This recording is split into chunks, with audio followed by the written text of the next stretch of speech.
கூடாரவாசிகளாகும் நமக்கெங்கு வீடென்றும் நாடென்றும் சொல்லலாமோ?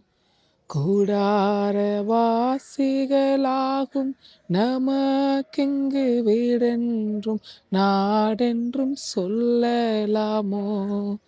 கைவேலையில்லாத வீடொன்றை மேலேதான் செய்வேன் எனச் சொல்லி போகலையோ? கைவேலையில்லாத வீடொன்றை மேலேதான் செய்வேன் எனச் சொல்லி போகலையோ? ஆனந்தமே பரமானந்தமே இயேசு அண்ணலை அண்டினோர்க்கானந்தமே. ஆனந்தமே பரமானந்தமே இயேசு அண்ணலை அண்டினோர்க்கானந்தமே.